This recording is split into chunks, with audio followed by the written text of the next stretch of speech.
question for you. Are you a self-professed tea lover like I am?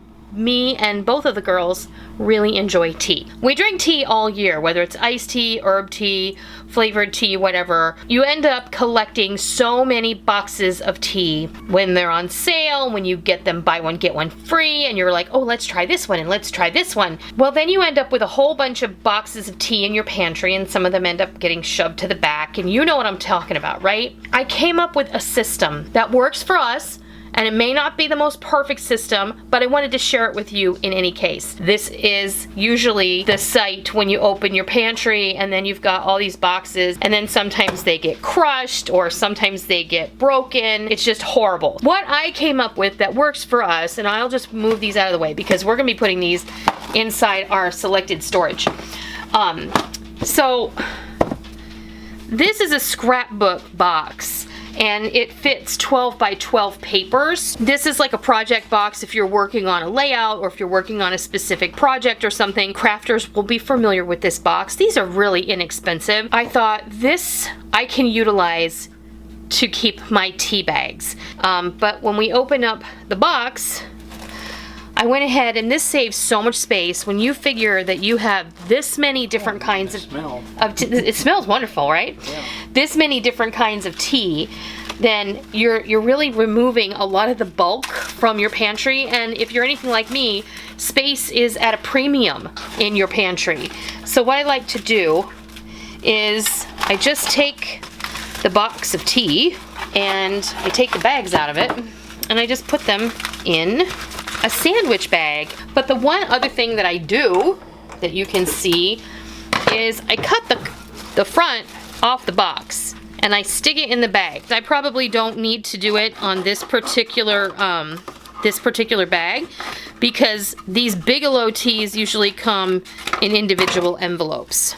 But just for demonstration purposes, I'll go ahead and stick that in there like that. You can just stick it in the box like that. We love these Celestial Seasonings teas, but you know what? When you open those boxes up, they have a wax bag inside. The tea bags are not individually wrapped. They come in little pairs like this. So that's when it's really important to cut the cover off of the box so that you can know what's inside the bag. And this smells so good. Like these Tazo ones, you don't even need to put the box cover on there because these have little individual bags, so that's all good.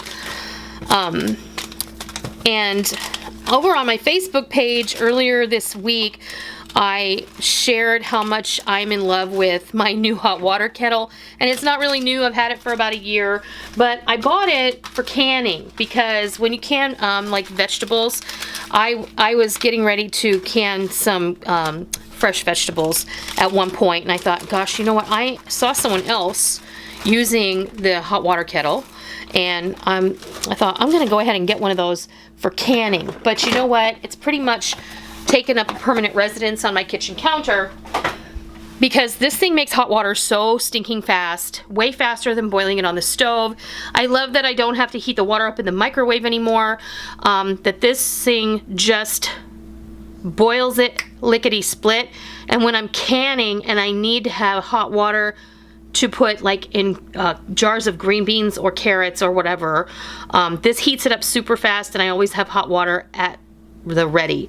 So I'll leave a link down below if you're interested, where you can go and check this out a little bit further.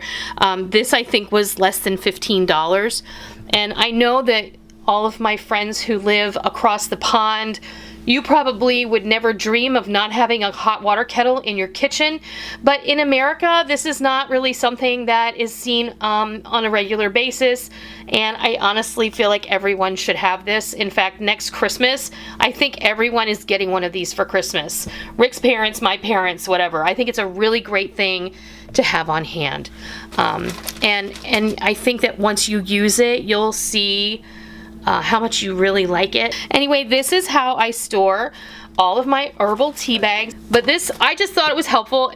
This is what works for us. If it will work for you, I hope that you give it a consideration, because I feel like I know a lot of people who love tea. My friend Heather loves tea. Maybe some of you enjoy loose tea. that may not work for this particular configuration, but this is what works for me. It gets all of those bulky boxes out of my pantry. It makes room for other things. And you know what? The best part is I now that I have this beautiful label on the front, I can just stick this on my shelf, and I can just stand it up like that, and it really has a very low profile. It's very thin, and it hardly takes up any room. But look, I mean, there's a ton of tea in here. A ton. There's what? 24 different varieties of tea in my box. When you store them like this, they're sealed in a bag, they're sealed in the box. They're gonna stay fresher longer anyway than if they get buried in your pantry. They can decorate this however they want. They can. You can decorate yours or you can not decorate it. It's completely up to you. And these boxes come in a variety of colors. You don't have to get clear. They come in a bunch of colors. So keep that in mind. You just pick what suits your fancy. I just put my label on it because I liked it, and I designed that one, and I think it looks really pretty. I hope that this gave you some ideas and some inspiration, and if you like the idea, I hope you give it a try. And if you do, let me know how it works for you, because I feel like anytime I can get a great idea that will help work in my house, it's always a blessing. So if you enjoyed the video, please consider giving me a thumbs up. And if you are new to my kitchen, welcome. If you came here looking for great ideas and great recipes, you came to the right place. Please hit that subscribe button. And if you are already a tried and true member of the Noreen's Kitchen family, please remember to go down below and ring my bell, because we don't want any of you to miss out on all the real food for real people, real easy recipes that we present all the time right here on our YouTube channel and straight from our kitchen. So you can see it's starting to boil. There, it's starting to boil. And then it'll just shut off. And then there, it's just shut off. So I hope you give it a try, and I hope you love it. And until next time, I'll see ya.